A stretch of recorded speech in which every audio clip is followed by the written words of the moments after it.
राज्य नहीं देखा जाता। और इन बेटियों ने तो ये वो बहादुर बेटियां हैं जिन्होंने तिरंगे की शान बढ़ाई और देश का नाम रोशन किया।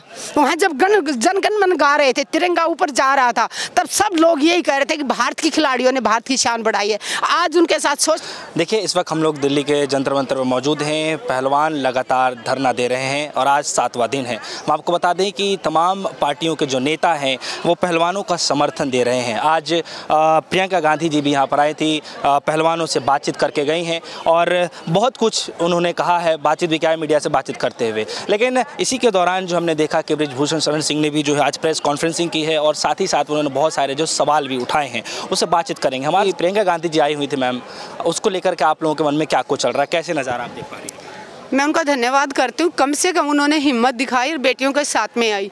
मैं कल भी कह रही थी कि जिसका ज़मीर जिंदा है वो खिलाड़ियों के साथ खड़ा है। जो सरकार से डरता है, तानाशाही सरकार से डरा हुआ, वो ही आज घर में बैठा है, क्योंकि ये बेटियां देश के लिए मेडल लाई है, देश का नाम रोशन किया है बेटियों ने। तो जिन्होंने हिंदुस्तान की शान बढ़ाई, तो हिंदुस्तान आज बेटियों के साथ खड़ा है। लेकिन मैम आज बृजभूषण ने भी जो है प्रेस कॉन्फ्रेंसिंग की है और उसके दौरान ये कहा है कि जो है ये सिर्फ जो है हरियाणा के ही पहलवान क्यों हैं, अधिकतर पहलवान तो हमारे साथ हैं। जब मेडल लाते हैं तब इन्होंने जातियों में, तब इन्होंने क्यों नहीं कहा कि हरियाणा के पहलवान सबसे ज़्यादा मेडल लाते हैं? तब तो जब ये मेडल लाते हैं तब ये देश के खिलाड़ी हो जाते हैं। और आज जब इन बेटियों ने शिकायत दर्ज की है तो आज इनको आप स्टेट में बांटने की कोशिश ना करें। बृजभूषण जी, आप कान खोल के सुन लें, आप इनको ना तो परिवार में बांटने की कोशिश करें, ना एक ही अखाड़े में बांटने की कोशिश करें, ना अकेला हरियाणा की बात करें।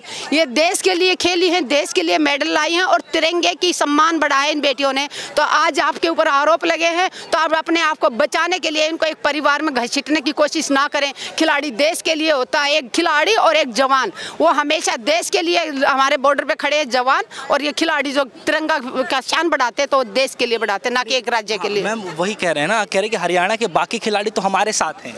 कौन से खिलाड़ी साथ हैं? आप ये देख लीजिए, इतने बड़े बड़े दिग्गज खिलाड़ी, नीरज चोपड़ा की बात करें, वो खिलाड़ियों के समर्थन में आए हैं। वीरेंद्र सहवाग जी हमारे इनके समर्थन में आए हैं। अभिनव बिंद्रा आए हैं। इतने बड़े बड़े दिग्गज खिलाड़ी जिन्होंने देश का नाम ऊंचा किया था, तिरंगे की शान बढ़ाई थी, वो सारे खिलाड़ी इन खिलाड़ियों के साथ हैं। जिसका जमीर जिंदा है वो सब खिलाड़ियों के साथ हैं। कह रहे अखाड़े के एक ही परिवार, एक ही प्रदेश क्यों? उन्होंने जितना बांटना है बांट लें। खिलाड़ी देश के लिए खेले थे, देश के लिए है, देश इनके साथ खड़ा है। बृजभूषण जी, आपने जो किए हैं उसकी सजा आपको मिलेगी। जब तक नहीं मिलेगी हम जंतर मंतर पर डटे रहेंगे, आप याद रखना। हर रोज एक नया मुद्दा लेकर के आ जाते हैं, हर रोज एक नया मुद्दा लेकर के बैठ जाते हैं। कौन? हम लोग। एक ही मुद्दा है, 7 बेटियों ने शिकायत दर्ज कराई है कि उनके साथ शोषण हुआ है। दूसरा कौन सा मुद्दा लेके आए हैं हम लोग? पूछना चाहती हूँ, किसने आरोप लगाया कि हमारे रोज नया मुद्दा लेके आए हैं? हम 7 बेटियों ने शिकायत दर्ज कराई है और उनकी शिकायत दर्ज नहीं हो रही थी, उनको सुप्रीम कोर्ट जाना पड़ा था शिकायत दर्ज कराने के लिए। इतना दबाव है क्या पुलिस के ऊपर? क्या बेटियों की कोई इज्जत नहीं होती? क्या अधिकारियों की बेटी होती है और गरीब आदमियों की बेटी की इज्जत नहीं होती? क्या नेताओं की बेटियां सुरक्षित रहेंगी? या पुलिस अधिकारियों की बेटियां सुरक्षित रहेंगी? आम किसान की बेटियों को कोई भी आके शोषण करेगा, मजदूर की बेटियों के साथ कोई भी शोषण करेगा। बेटी बेटी होती है, उसकी जाति या उसका धर्म, उसका राज्य नहीं देखा जाता। और इन बेटियों ने तो ये वो बहादुर बेटियां हैं जिन्होंने तिरंगे की शान बढ़ाई और देश का नाम रोशन किया। वहाँ जब जनगण मन गा रहे थे, तिरंगा ऊपर जा रहा था, तब सब लोग यही कह रहे थे कि भारत की खिलाड़ियों ने भारत की शान बढ़ाई है। आज उनके साथ शोषण हुआ, उन्होंने अपनी आवाज़ उठाई, पब्लिक के बीच में आई, तो ये दरिंदे उनको जातियों में बांटना चाहते हैं, उनको एक परिवार में सीमित करना चाहते हैं। जितने आरोप लगाने लगा लें, आपने जो कुकर्म किए हैं उसकी सजा आपको दिला के रहेंगे। जब तक आप ये ना सोचें कि कानून आपकी सरकार से डर गया। कानून के हाथ बहुत लंबे होते हैं। जिस दिन कानून ने ईमानदारी से काम किया, आपको खींच के बाहर ले आएंगे। और जब तक आपकी सजा आपको नहीं मिल जाती, हम जंतर मंतर पर डटे रहेंगे खिलाड़ियों के साथ। लेकिन वो कह रहे हैं कि मैं अपराधी नहीं हूँ मैम, वो कह रहे हैं मैं अपराधी नहीं हूँ, जांच कमेटी पे मुझे आज तक इतने बड़े बड़े अपराधी हुए, किसी ने कबूल किया कि मैं अपराधी हूँ? सबूत बताएंगे, सबूत दिखाएंगे, तब पता चलेगा कोर्ट में कि हाँ ये अपराधी हैं। आप भावुक हो गई मैम, क्यों भावुक हो गई? कि मतलब बेटियों की कोई इज्जत नहीं है क्या? और वो भी अंतर्राष्ट्रीय खिलाड़ियों की, उनकी शिकायत दर्ज नहीं करे। पुलिस किस लिए है? किस लिए पुलिस तनख्वाह ले रही है? किस लिए वहाँ पुलिस बैठी हुई है? पुलिस की ड्यूटी क्या है? मैं पूछना चाहती हूँ पुलिस के सीनियर अधिकारी से, आपसे पूछना चाहती हूँ कि आपकी पुलिस की ड्यूटी क्या है? कोई शिकायत करता वहाँ आएगा तो उसकी शिकायत दर्ज करना आपकी ड्यूटी बनती है। वो झूठ बोल रहा है या सच बोल रहा है उसका फैसला कोर्ट करेगा, थाना नहीं करेगा। थाने में बैठे याद करके अपना कानून जो आपने पढ़ा था, आपने जो कसम खाई थी, आप ईमानदारी से अपनी ड्यूटी करेंगे। तो आप सरकार के दबाव में आके खिलाड़ियों की शिकायत दर्ज नहीं करा रहे हैं, उनको सुप्रीम कोर्ट का सहारा लेना पड़ रहा है। शर्म आनी चाहिए। ये भी कहा जा रहा है कि जो है इन पहलवानों के पीछे राजनीतिक कौन सी राजनीति हो रही है? कौन से पहलवान ने कौन वो पार्टियां ज्वाइन कर ली? मैं पूछना चाहती हूँ कौन सी राजनीति हो रही है? राजनीति करनी होती तो सीधे जाके पार्टियां ज्वाइन कर लेते। पार्टियां तो भाग भाग के बुलाएंगी लोगों को, फटाफट ज्वाइन कर लेते। जिसको राजनीति में जाना वो जंतर मंतर में क्यों आएगा? वो उनके पार्टियों के ऑफिस में जाएगा, उनसे बात करेगा। यहाँ जंतर मंतर में भूखे प्यासे अपनी प्रैक्टिस छोड़ के बैठेंगे क्या? इन खिलाड़ियों को कोई मना करेगा क्या? कोई भी पार्टी भाग भाग के बुलाएगी, भाग भाग के टिकट देगी, तो क्या राजनीति कर ली इन्होंने?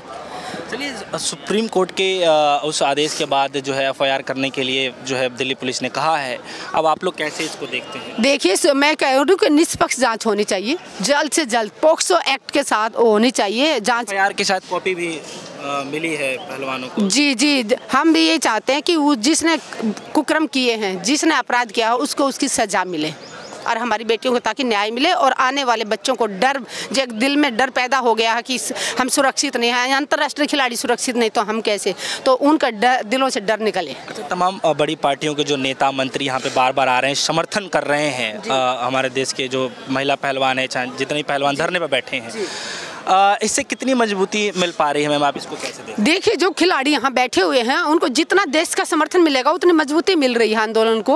और देश के कोने कोने से लोग आ रहे हैं। एक हफ्ते से आप भी देख रहे हैं, हम भी सुबह से शाम तक यहीं बैठे होते हैं, तो देश के कोने कोने से लोग यहाँ पे आए हैं। चाहे आप विश्वविद्यालय की बात करेंगे, छात्र संघ के नेता यहाँ पे आए हैं, पूरे देश के हर विश्वविद्यालय के बच्चे यहाँ पे पहुँच रहे हैं।